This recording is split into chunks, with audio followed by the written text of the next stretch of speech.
Pidamos la bendición del Señor, oremos. Padre, gracias por esta bendición tan grande de estar juntos en armonía. Y gracias porque nos permites estar a la luz de tu consejo santo. Ven con tu espíritu y háblanos, y que podamos salir de aquí fortalecidos, motivados para seguir viviendo y para seguir dándote gloria a ti. Por Cristo Jesús. Amén. Una pregunta que quiero hacer al auditorio aquí presente. ¿Cuántos creen que en la República Dominicana hay una puerta abierta para el Evangelio? Levante la mano, por favor. Yo quisiera que esta acción sea captada, aunque sea por las cámaras, porque es un buen síntoma.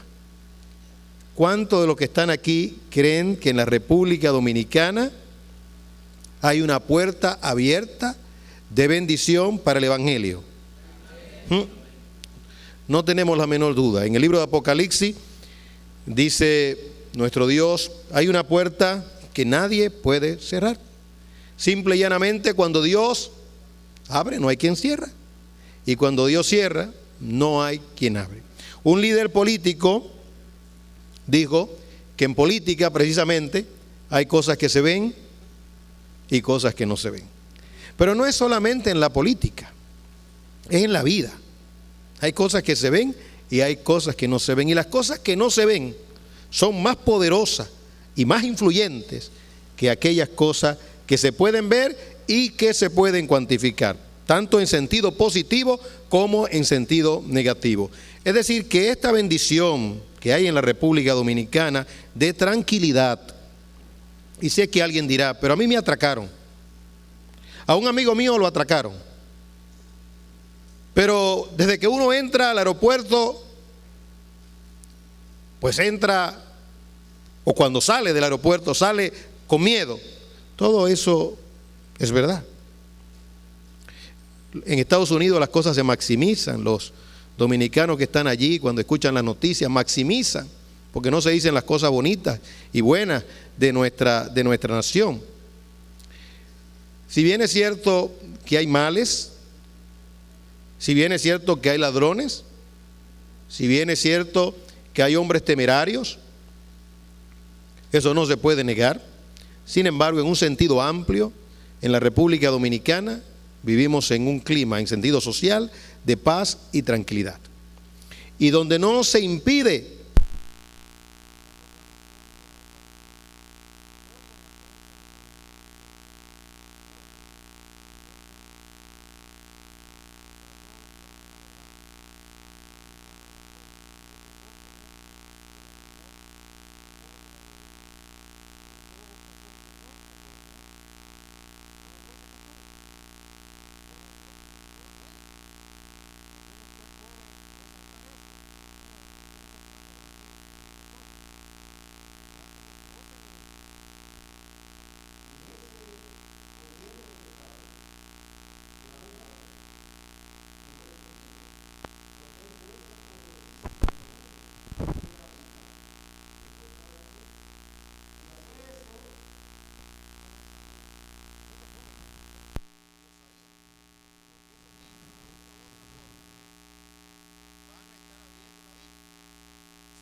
y con el despertar que hay, no dudamos que muchos de ellos puedan venir desde allí al conocimiento de la verdad. Además, eso también, con toda seguridad, se va a extrapolar, se va a extender. Y qué bueno que es así, porque en el mundo solamente hay dos educaciones: la educación centrada en Dios y la educación centrada en el hombre. La voluntad de Dios es que vivamos quieta y reposadamente. Pero no solamente en lo que tiene que ver con la iglesia de Roma. Hay beneficios para las iglesias de la Reforma, las iglesias que vienen desde los tiempos de Martín Lutero. Hay ventajas, hay construcción de templos de manera directa, de manera indirecta. Y ustedes dirán, pero ¿qué de grande tiene eso? El mal siempre gravitará en contra de la verdad. Y un lugar que le encanta al mal tomar posesión y dominio es en el gobierno. Y no solamente en el gobierno, sino en el Estado. Tanto en el gobierno del Estado como en el Estado. Y podemos ver sensibilidad hacia la verdad del Señor. No estamos diciendo, perezca tal pensamiento de que todos los hombres que gobiernan en la República Dominicana son cristianos. No, lo que estamos hablando es de influencia cristiana y de cosas que se ven y de cosas que no se ven. El resultado de esa paz relativa, porque no es absoluta, no es más que las oraciones del pueblo de Dios, las oraciones constantes y la influencia que hay. Lo que pasa es que usted no va a ir a una oficina del Estado o a un ministerio y va a preguntar, ¿cuántos aquí son cristianos? No, usted simple y llanamente va a desarrollar sus labores, sus funciones. Esta misma semana, alguien trabaja para el Estado en una área y escuchaba a sus compañeros de trabajo, estamos hablando de un ingeniero, hablar de la influencia de él en esa área. Todos hablaban bien de él, salando su lugar. En el Ministerio de Educación, si bien hubo un convenio religioso de educación, quiero decir, de educación con un trasfondo religioso, sin embargo, allí hay personas clave que están dando el testimonio de Dios. En la justicia, también. Lógicamente, cuando abre usted la prensa, todo lo que va a ver es malo. Y el mal predomina en el mundo entero. Dice la Biblia que el mundo entero está bajo el maligno. Pero a pesar de eso, hay una influencia. La palabra de Dios dice que el pueblo de Dios es sal de la tierra y luz del mundo. En otras palabras, ese pueblo no erradica la maldad ni la corrupción. Es una utopía. La palabra de Dios siempre ha sido sabia. La sal lo que hace es preservar la carne para que no se descomponga más velozmente. Y la luz simple y llanamente disipa las tinieblas. En otras palabras, es un freno del mal para que éste no siga avanzando. Ahora, si la sal no sala, no sirve para nada, sino para ser echada fuera y pisoteada por los hombres. Lo que estamos diciendo aquí es que esa influencia es extraordinaria y poderosa. Las leyes son importantes, muy importantes. De ahí es que el poder legislativo, nos referimos a diputados y a senadores, tienen una trascendencia muy grande. Porque legalizar la maldad, por ejemplo, es algo deplorable. Pero por otro lado también, no condenar la maldad, es decir, lo malo. Algunos en su ignorancia dicen, ¿y qué hacen esas personas? Bueno, legislar, es que legislar no es fácil. Cada vez se levanta algo malo y por esa maldad que se levanta hay que establecer reglas, hay que establecer leyes. Ese poder legislativo es un poder que autentica la maldad con leyes, si no hay influencia cristiana, pero también puede desmotivar la bondad. En ese sentido, cuando oramos a favor de esos hombres y de esas mujeres, lo que estamos pidiendo es al Señor que traiga luz, que dé discernimiento, para que lo malo pueda ser condenado y lo bueno pueda ser promovido. Pero son personas. En otras palabras, leyes buenas como en los Estados Unidos, por ejemplo, leyes correctísimas, son interpretadas por hombres que no aman la verdad. Es decir, cosas que se entendían como correctas. Por ejemplo, hay un billete que reza y dice, en Dios confiamos. Bueno, ellos entendían que ese Dios en el cual confiaban era el Dios de las Escrituras, el Dios de la Biblia. Pero resulta y viene a ser que ya ese Dios es un Dios secular. Y ese Dios es un Dios permisivo. ¿Qué cambió de manera dramática la forma de pensar en los Estados Unidos desde el punto de vista legal? Bueno, una mujer que fue postulada por un presidente o recomendada por un presidente, ¿para qué? Precisamente para componer o formar parte de la Suprema Corte de Justicia en los Estados Unidos. Ya el voto entonces necesario estaba presente. Por eso se legaliza en todos los estados de Estados Unidos de manera federal, se legaliza la libre sexualidad. Pero no solamente esto, sino que hay la osadía de enviar a un embajador para que no solamente represente esa nación, sino que de manera positiva promueva sus creencias. Pero como él, hay tantos en Europa y desarrollan la política de Estado de esa nación. ¿Y quién ejecuta o quién hace que opere la política de Estado? Precisamente el Ejecutivo. Lo que estamos hablando es de que pueden haber leyes y reglas. Sin embargo, cuando se cambian a las personas, estas personas interpretan las leyes. Pero algo más que se debe destacar, no solamente interpretan las leyes, para que la interpretación de las leyes puedan ser correctas desde el punto de vista de la consistencia y de la coherencia, escúchenme por favor, tienen que cambiar el léxico. ¿Qué significa cambiar el léxico? El significado de las palabras. Por ejemplo, hay una redefinición de familia. Usted pone a dibujar a un niño lo que es una familia y él le va a dibujar a mamá y a papá y a los hermanitos. Porque en su mente, ¿verdad?, esa es la idea que él tiene. Además ha sido conformado desde niño, de manera, digamos que teórica, de esa forma. Pues esa definición de familia cambia. Ahora la definición de familia es una definición neutral. En la Constitución del 2010 de la República Dominicana, y bendito sea el nombre de Dios por esa Constitución, Dios sea exaltado por esa Constitución del 2010. Una influencia cristiana penetró de manera maravillosa en esa Constitución. Un pastor me pide: Pastor Bayonet, ore. Cuando se estaba elaborando la Constitución del 2010, Pastor Bayonet, ore, porque hemos enviado una carta. ¿Sí? Sí, y se le va a dar curso, pero por favor no lo diga. Ore en secreto y ore con lo suyo. Y él sabía lo que estaba diciendo.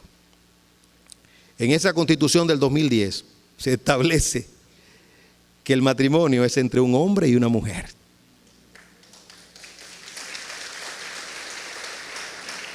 Y usted dirá, elemental, mi querido Juan.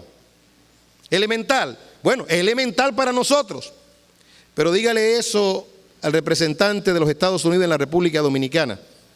Está diciendo que esa Constitución no es correcta desde el punto de vista de la discriminación o de la libertad de género, a la luz de su entendimiento. Entonces, esto es una lucha conceptual de cosas que se ven y de cosas que no se ven. Recuerdo que en la universidad había una profesora que se pavoneaba precisamente porque estaba bajo la Constitución antes del 2010, pero ella no sabía que había ese puntito determinante. Pero algo más: bendito sea el Señor por el artículo de la vida. La vida debe ser protegida. ¿Desde dónde? Desde la concepción. Eso lo dice la Constitución de la República Dominicana. Pero voy a observar algo aquí. Hay una institución llamada Finjus, muy sutil y que responde a intereses foráneos, enemigos de la verdad y del Evangelio. Y lo digo con razón de causa. Cuando comenta precisamente en la Constitución comentada, comenta ese punto, se torna ambivalente. ¿Y de qué forma se torna ambivalente? Bueno, dice que sí, que el Estado está llamado a proteger la vida desde la concepción. Bien, maravilloso, Finjus y la representante, porque es una doctora o licenciada quien comenta precisamente allí. Pero va un poquito más adelante y dice, bueno, el nasciturus, en otras palabras, desde que el óvulo se une con el espermatozoide y hasta cierto tiempo, digamos que hasta los 3 meses, entonces eso es una vida, pero no es una persona. Eso significa que la mujer, si es violada, entonces tiene derecho a eliminar ese nasciturus. En otras palabras, si se pone en balanza el honor de la mujer y una vida, en este caso un nasciturus, entonces el honor vale más que el nasciturus. En otras palabras, Finjus llegó a una conclusión. ¿Cuál conclusión llegó? La conclusión de Carl Sagan. ¿Quién es Carl Sagan? Bueno, Carl Sagan es el autor de un bestseller que recibió méritos y premios a nivel mundial. Carl Sagan establece lo siguiente. Él dice, para introducir el tema en cuestión, él dice, bueno, hay que redefinir el concepto de muerte. Bueno, ¿y cómo vamos a redefinir el concepto de muerte? Bueno, una persona, dice Carl Sagan, científico, que ha perdido sus facultades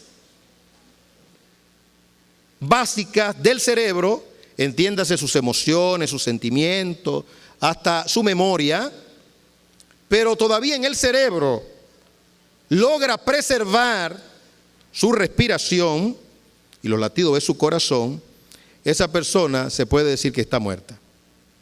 Es decir, que para Carl Sagan, una persona que no siente, que no procesa información, está muerta aunque respire. Bueno, algunos de nosotros aquí pudiéramos tener familiares en una situación así. Entonces no es un homicidio, ni es, digamos, muerte asistida, cuando le quitan los aparatos, no sé qué cosa, ¿no? Porque usted no ha matado a nadie, porque esa persona perdió sus capacidades desde el punto de vista cerebral, y bueno, usted es lo que ha matado un muerto, pero no se mata un muerto, y en derecho no se condena a nadie por matar un muerto. Se puede profanar, pero no matar. No es tipificarse como homicidio. Pero ¿dónde quiere llegar Carl Sagan? Dice Carl Sagan, bueno, redefinimos el concepto muerte. Ahora, dice él, vamos a redefinir también el concepto aborto. En otras palabras, está trayendo lo uno para traer lo otro. ¿De dónde Finjus trae la idea de que el nasciturus no es una persona? Permítame citar la Biblia. En el libro de los Salmos, Salmo 139. Bendito sea el Señor. Tus manos me formaron en el vientre. Mi embrión vieron tus ojos. Escúchenme, en derecho hay un principio que dice lo siguiente. La duda favorece al reo. Carl Sagan tiene duda. En mi caso no hay la menor duda. En el caso del pueblo de Dios no hay la menor duda. En el caso de algunos ginecólogos, ginecólogas, cristianos y cristianas, pudiera ser que tengan duda. ¿Y a quién favorece la duda? Al reo. Lógicamente, el nasciturus no es un reo. Con más razón. La duda tiene que favorecer al nasciturus. En otra palabra, no es una persona. Sí, dice Carl Sagan. Es una cosa. Bueno, es una cosa, está bien, pero ¿tiene duda? Porque tú mismo dices que hay que establecer el tiempo. Ahora, ¿quién determina el tiempo? Cuando llega a ser una persona, dice Carl Sagan, los avances de la ciencia van a determinar si ese nascituro es una persona cuando se logre captar la realidad del cerebro, del feto. Pero hay una doctora que está presente aquí, que hablando del tema, me dijo lo siguiente. Ya hay aparatos sofisticados que preservan la vida cuando se interrumpe el embarazo a los 5 meses. En otras palabras, lo que se está diciendo es que a medida que va avanzando la ciencia y la tecnología, nunca deberá ser en contra de la vida. Es una lógica. Siempre deberá ser a favor de la vida.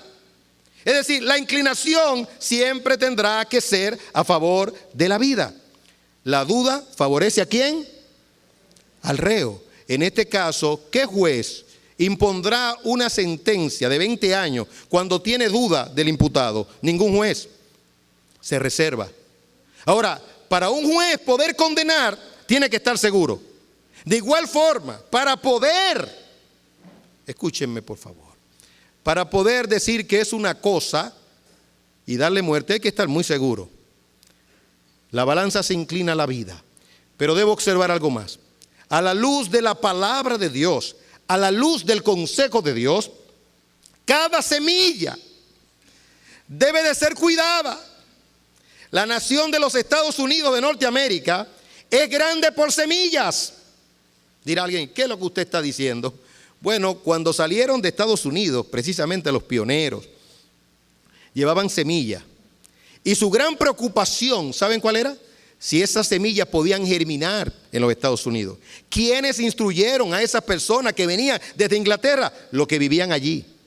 Le enseñaron a sembrar en ese territorio ciertamente desconocido para ellos. ¿Y a dónde queremos llegar? La semilla es vida. Cada semilla es vida. Dice la Biblia que Dios da semilla ¿a quién? Al que siembra, y pan al que come. En otras palabras, ese feto, ese embrión es una semilla. Sea una persona o no, y yo creo que es una persona, pero sea una persona o no, por el hecho de llevar el sello de Dios, de ser una criatura de Dios, debe respetarse.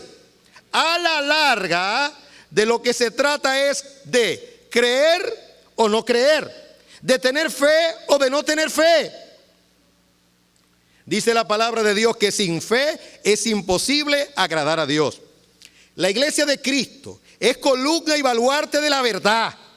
Donde usted va a escuchar la verdad es en la iglesia del Señor Jesucristo y en ningún otro lugar. Tu palabra es la verdad. La Biblia es la verdad. La Biblia desintoxica.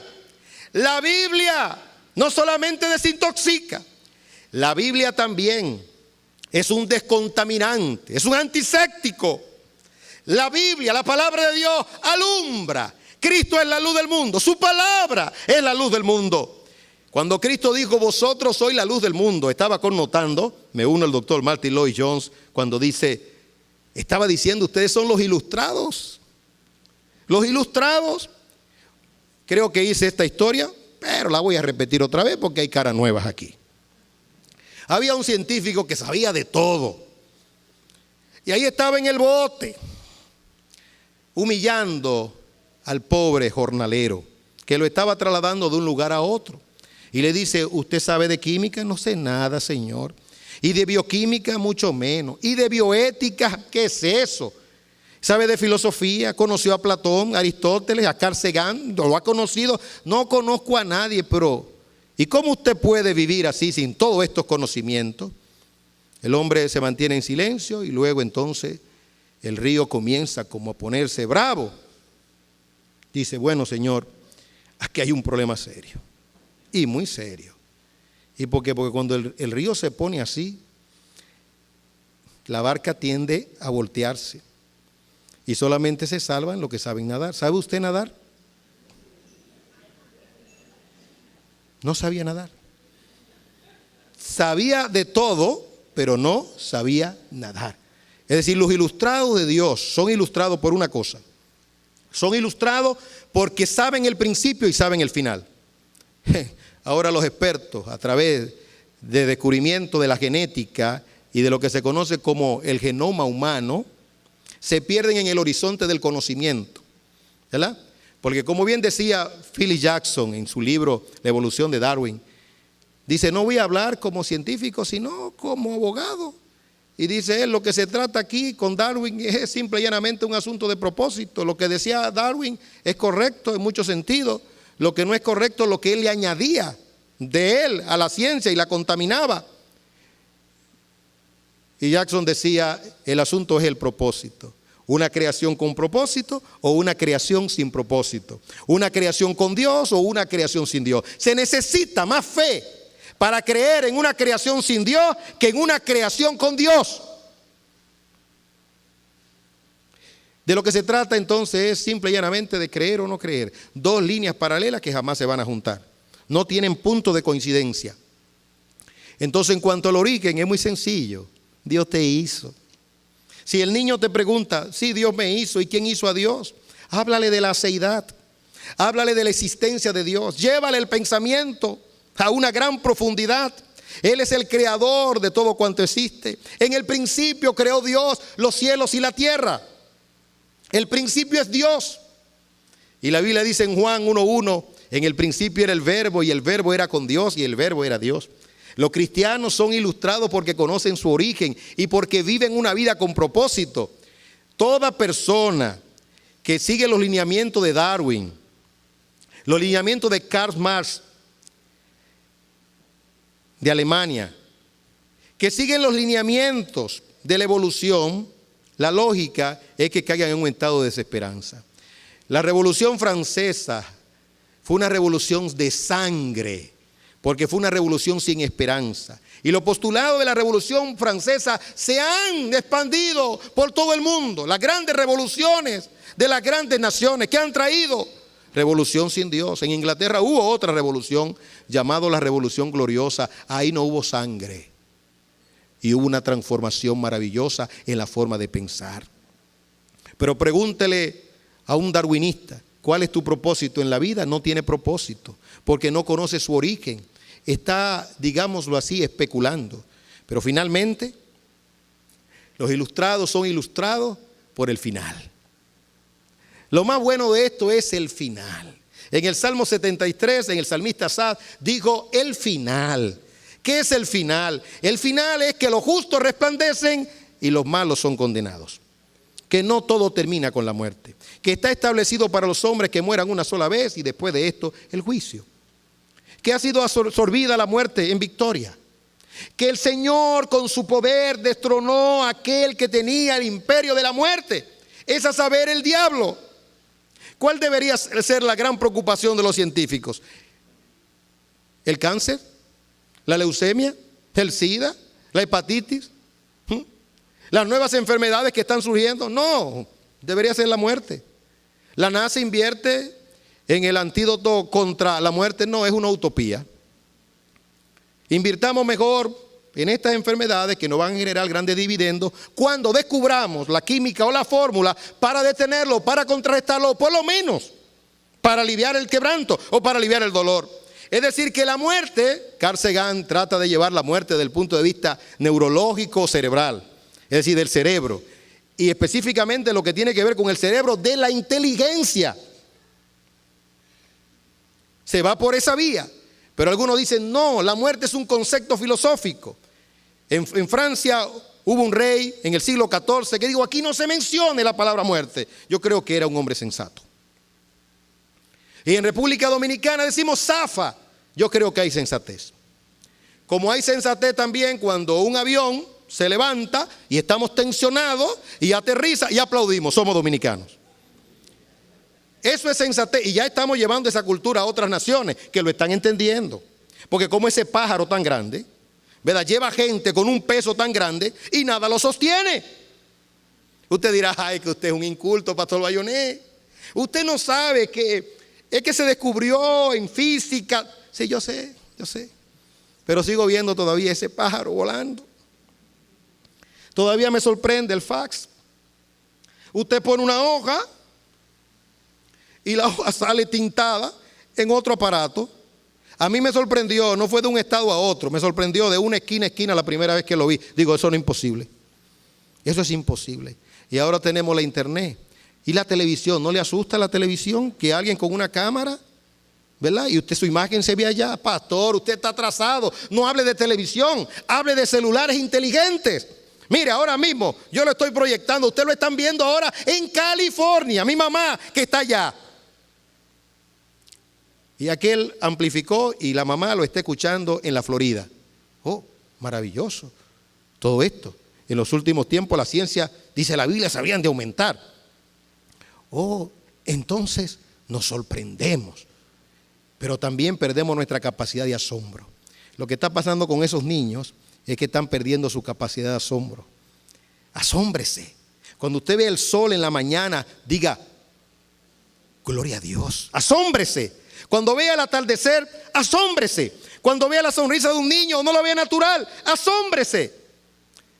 No pierda su capacidad de asombro. Cuando vea delincuencia, cuando vea males en las ciudades, cuando vea actos de injusticia, asómbrese de manera correcta y canalice de manera adecuada ese asombro. Pero es como si nos sedaran. No, eso es normal, eso es normal, eso es normal, eso es normal. Pero el meollo del asunto es el final.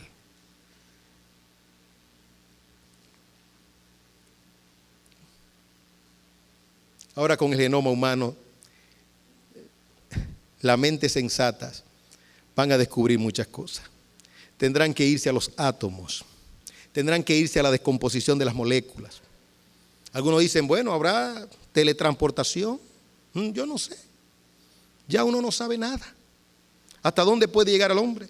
El hombre tiene una capacidad extraordinaria. Dios dijo, descendamos, porque no van a desistir de lo que se han propuesto. Es decir, que Dios interviene en los asuntos del hombre. Y en el libro de Daniel está escrito eso con Nabucodonosor, que Dios intervino porque Nabucodonosor pensaba que su gloria era de él. Y Dios le dijo, yo quito reyes y pongo reyes. Y solamente le afectó un poquito del cerebro y lo puso a comer hierba como buey. Y entonces le fue de vuelta su razón y escribió una carta para todo el mundo. Y todavía la tenemos aquí, esa carta fresquecita. Parecería como si fuera un listín de hoy, o un Caribe de hoy, o un Nuevo Diario de hoy, o New York Times de hoy, donde se manda a todo el mundo a entender que Dios interfiere en los asuntos de los hombres de manera gloriosa y maravillosa, porque Él quita reyes y pone reyes. Es decir, que Dios sabe hasta dónde lo permite, pero ya en los laboratorios se está manipulando, ¿verdad? No ovejitas, no, sino seres humanos, el hombre jugando el papel de Dios. Bueno, de seguro que ellos van a entender que una mano divina que dio la vida con barro y sopló aliento de vida, es el mismo Dios que a través de Jesucristo venció al que tenía el imperio de la muerte, al diablo, y con su poder levantará a los muertos, a los que creyeron en Él para resurrección de vida y a los que no creyeron en Él para resurrección de vergüenza y confusión perpetuas. Eso dice la palabra de Dios. ¿Creer o no creer? Yo particularmente no me aventuraría a no creer, porque ¿qué riesgo puedo tener de creer? Ningún riesgo. Ahora, ¿qué riesgo puedo tener de no creer? Todo el riesgo del mundo. Presentarme delante del tribunal de Dios. Pero qué lindo sería que te digan, ven buen siervo y fiel, en lo poco fuiste fiel, en lo mucho te pondré, entra en el gozo de tu Señor. El Señor venció al que tenía el imperio de la muerte. Pablo, cuando estaba en Atenas, cuando habló de la resurrección, le dijeron, ya te oiremos. El areopagista Dionisio creyó y con él toda su casa. Pero Pablo dijo lo siguiente, ¿acaso se estima como cosa imposible que Dios resucite a los muertos? Él es el Dios de Abraham, y el Dios de Isaac y el Dios de Jacob. Él no es un Dios de muerto, es un Dios de vivo. Toda persona pensante en este lugar, si analiza la historia reciente, pudiera analizar la historia universal, pero la historia reciente, partiendo del 1947-48, podrá observar un milagro, el milagro de Israel. No es entendible a la mente humana el milagro de Israel, porque Dios no es un Dios de muertos, es un Dios de vivo. Es el Dios de Abraham, de Isaac y de Jacob. ¿Y cómo va a ser eso? Que personas que mueren, se descomponen, usted va y revisa, hay hueso, ya no hay hueso. ¿Dónde está? La materia se transforma. ¿Y ahora? ¿Y dónde están? Oh, Dios le dio una muestra al profeta. Dile, profetízale a esos huesos secos y vivirán. Cuando Dios habla, al poder de su palabra, los muertos se levantan. Y en el día del Señor sonará trompeta y los muertos se levantarán. Se levantarán. No tengo la menor duda. Se levantarán. Como dijo Job, yo sé que mi Redentor vive y que me levantará del polvo de donde estoy. Y lo veré yo mismo. En otra palabra, no perderé mi identidad. Sabré que soy yo y reconoceré a mis amigos, a mis hermanos que padecieron por causa de Cristo. por causa del evangelio, por causa de la verdad. La esperanza viva, ¿qué significa finalmente? Significa primero que no es humana, que se pierden todas las posibilidades, que es esperanza contra esperanza. Esperanza viva significa la intervención de Dios. ¿Tienes algún problema? ¿Ha venido con alguna dificultad? ¿Tú no lo puedes lograr? Eso es esperanza contra esperanza. En otras palabras, cuando escapas de tus posibilidades. Cáncer con metástasis, escapó de tus posibilidades, esperanza contra esperanza. Abraham tuvo esperanza contra esperanza. A Sara le cesó la costumbre, quedó embarazada. Pero no obstante a eso, Dios le dije, sacrifícame a tu hijo. Y dijo él, ¿cómo no? Esperanza contra esperanza. Porque dice Hebreo que Dios creyó a Abraham, era poderoso para levantar a su hijo. Si tú quieres creer voces foráneas que dicen, se está promoviendo, tápate los oídos. Ten oído de vaigón contra esas personas que te extravían de tu fe. El Dios de la Biblia es un Dios disparatoso. El Dios de la Biblia promueve el homicidio. Si las leyes están claras, si Él estaba presentando tal cosa como el sacrificio era un tipo de Cristo. Dios sí sacrificó a su hijo a favor nuestro. El sacrificio eterno del Hijo, el Hijo eterno del Padre, para librarnos de pecado eterno. Porque todo pecado contra Dios es pecado eterno. Pero todo perdón de Dios, como dijo la honorable senadora, hablando del perdón, la necesidad, ahora digo desde el punto de vista teológico, es un perdón eterno. Dios otorga gratuitamente. Hoy es un día glorioso de levantarnos y cantar las esperanzas de Dios. Levantémonos ahora, pongámonos de pie y cantemos de esa esperanza viva, que no es humana, que no es del hombre, sino que es de Dios. Que el nombre de Dios sea exaltado y que nadie se vaya de aquí con duda, sino con fe. Y que mañana vaya a su trabajo con más energía, no poniendo su mirada de forma absoluta a las cosas de esta tierra, sino pensando que hay un más allá. Que usted salió de aquí con un seguro de vida y que usted ahora puede vivir su intervalo de manera libre y maravillosa en justicia y en el temor de Dios. Que Dios le bendiga y que sigan disfrutando la cena.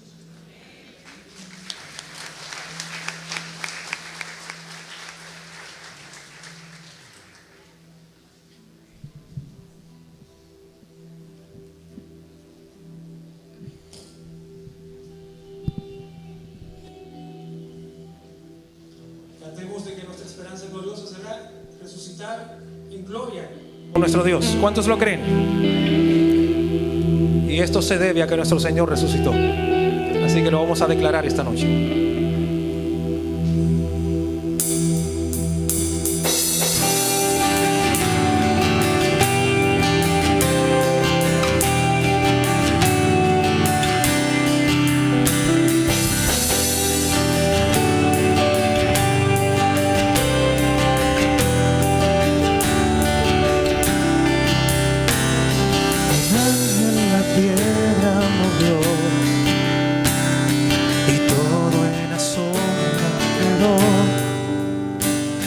La tumba vacía está, su gloria hizo a todos temblar, cancelando en la cruz mis pecados, los abismos y los principados a sus pies sometió. Resucitó, con su gloria los cielos llenó, con su muerte la vida me dio. Damos al Rey, resucitó, a la muerte quitó, salió, su virtud al sepulcro venció.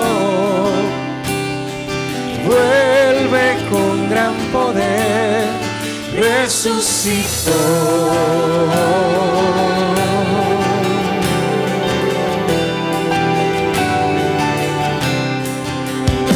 Sentado a la diestra de Dios, tú vives por siempre, Señor. Victoria tenemos en ti. certeza de lo por venir. Fue sorbida la muerte en victoria, y mi cuerpo del polvo con gloria levantado será. Resucitó, con su gloria los cielos llenó, con su muerte la vida me dio. Dadores al Rey, resucitó, a la muerte quitó su aguijón, su virtud al sepulcro venció. Vuelve con gran poder, resucitó.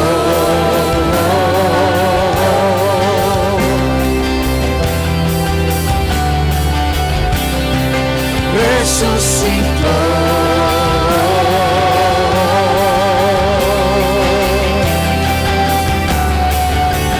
Por eso podemos cantar. Aleluya, gloria sea a Cristo. Aleluya, reina con poder. Aleluya, firme es mi esperanza. Aleluya, Él resucitó. Dilo tú también. Aleluya, gloria sea a Cristo. Aleluya, reina con poder. Aleluya, firme es mi esperanza. Aleluya, Él resucitó. Resucitó, con su gloria los cielos llenó, con su muerte la vida me dio. Dadores al Rey, resucitó, a la muerte quitó su aguijón, su virtud al sepulcro venció. Vuelve con gran poder, resucitó. Resucitó. Resucitó. Resucitó.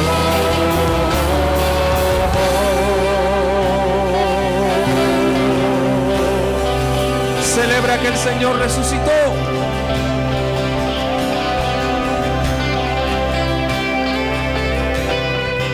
Eso es lo que nos da una esperanza viva. ¿Quiénes tienen esa esperanza viva? Y esa esperanza no pasa con el tiempo, se renueva todos los días, desde ahora y hasta la eternidad.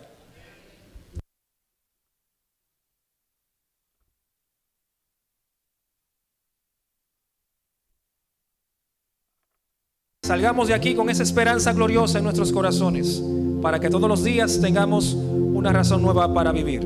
Cantemos de esa esperanza viva. Con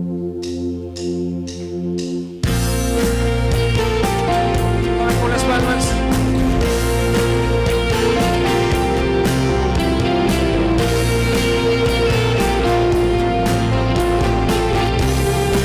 Gracias, Señor, por estar con nosotros.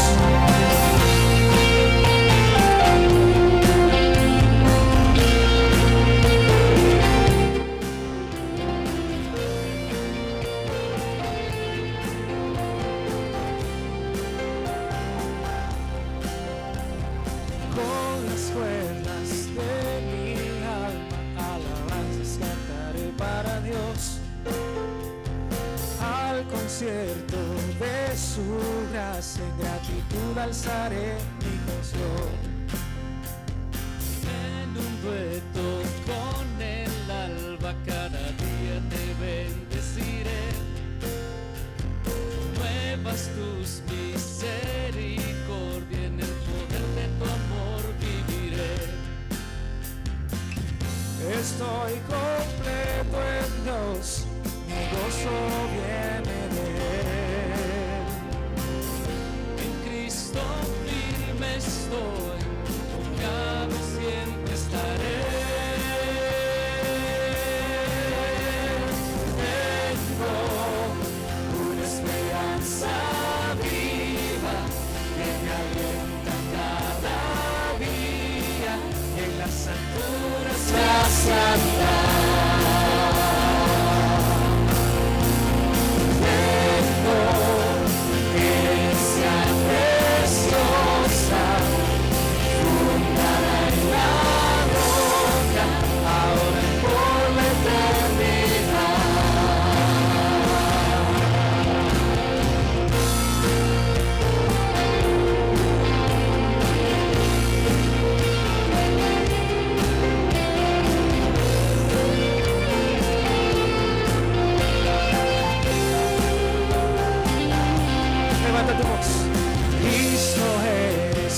Esperanza fortalece la debilidad.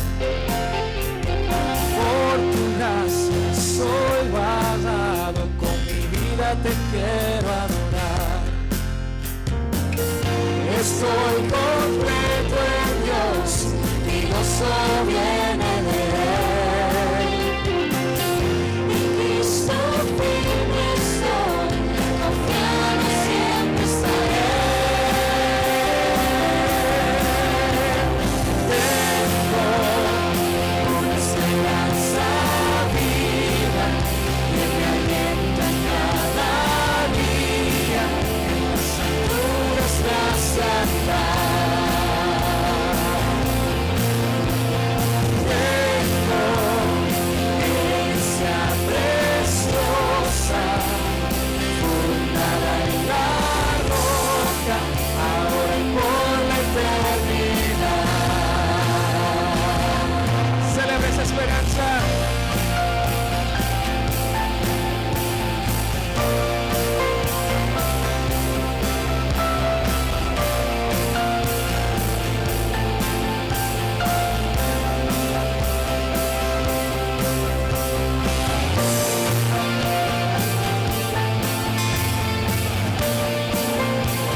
Tu esperanza, díselo a tu corazón. Tengo una esperanza viva que me alienta cada día, y en las alturas me hace andar. Ahora díselo que está a tu lado. Tengo una esperanza viva que me alienta cada día, y en las alturas me hace andar.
por la cena y demos gracias a Dios por este buen tiempo que hemos tenido en su presencia. Gracias porque tú eres el que nos da todo don perfecto. Y este tiempo ha sido para alimentar nuestros corazones y estamos saciados. Ahora queremos alimentar nuestros estómagos y oramos para que sean de mucho provecho los alimentos y que nos des unos paladares que puedan saborearlos, de tal manera que exaltemos tu nombre al comerlos. Gracias por este tiempo tan hermoso. Oramos que salgamos de aquí renovados en el hombre interior, en nuestras almas, en nuestros ánimos, por sobre todo con la perspectiva de que si tú estás con nosotros, entonces todo es posible. En el nombre de Jesús, amén. Feliz cena para todos.